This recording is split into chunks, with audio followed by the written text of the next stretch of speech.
Let's start with breaking news right now involving Michael Cohen. NBC Investigations reporter Tom Witter joins us now. Tom, we've just received news that Michael Cohen has filed suit against the Trump Organization. What do you know? That's correct. So our basic understanding, we're still going through the court documents. I'm actually scrolling through them on my phone right now. It's a 22-page, approximately 22-page filing.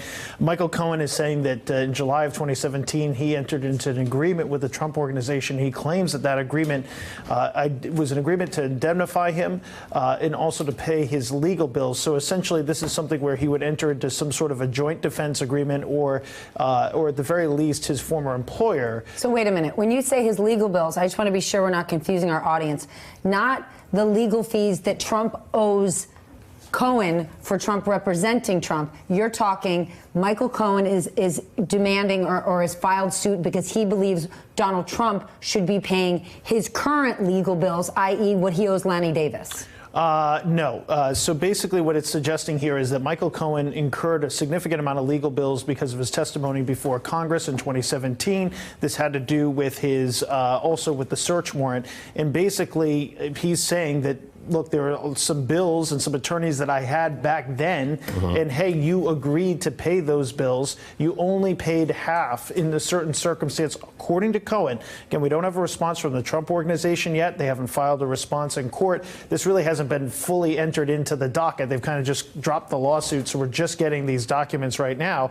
And so I actually still need to go through and figure out exactly what Cohen is claiming as far as when those legal bills should have been stopped. So in other words, whether or not Michael Cohen's legal bills after he agreed to cooperate with the special counsel's office, after he pleaded guilty in the case brought by prosecutors here in New York, whether or not he believes those should be covered or not. That's something I still need to review. But I'm going to guess the Trump team is going to say when pigs fly.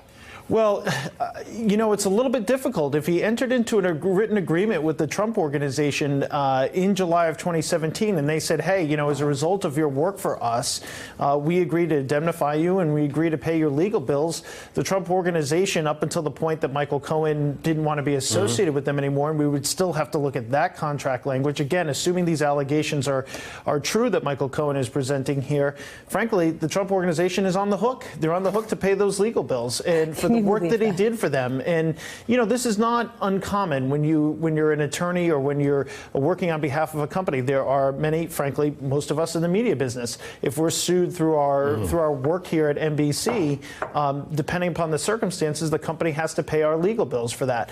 It depends on your employer and your type of work and what the agreement happens to be. But if Michael Cohen's allegations in this are true and that he did enter into an agreement with the Trump Organization, then his legal bills, certainly up through the search warrant process, and those were very significant legal bills, we are told, should be paid by, in fact, the Trump Organization. So we'll have to see how this all shakes out. We'll have to see what the numbers are.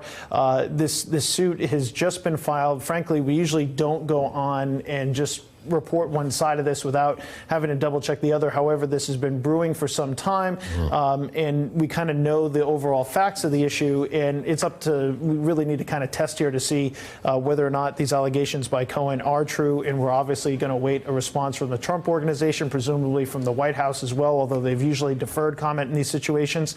And at some point here soon, the Trump Organization will respond, I would assume, in the next several days legally to the claims brought by Michael Cohen today. Let's bring Harry Litman, former Deputy Assistant Attorney General, into the conversation, as well as Ken Dilanian, our national security and intel reporter. Ken, have you had a chance to look into this? Yeah, I'm looking at some documents online, guys, and it looks like what Cohen is saying is that they haven't paid his legal bills since May 2018, and he's saying that as of January 25th, 2019, he's incurred $1.9 million in legal bills that he's going after the Trump Organization for, and then he wants them to pay another $1.9 million that were forfeited as part of his criminal sentence and forfeiture. So it's a really interesting argument. You know, he's essentially flipped on the president, but he still wants the president to pay his legal bills even while he was cooperating nominally with the special counsel and with the Southern District. Hey, MSNBC fans, thanks for checking out our YouTube channel. Subscribe by clicking on that button down there and click on any of the videos here to watch the latest interviews and highlights. You can get more MSNBC for free every day with our newsletters. Just visit msnbc.com/newsletters to sign up now.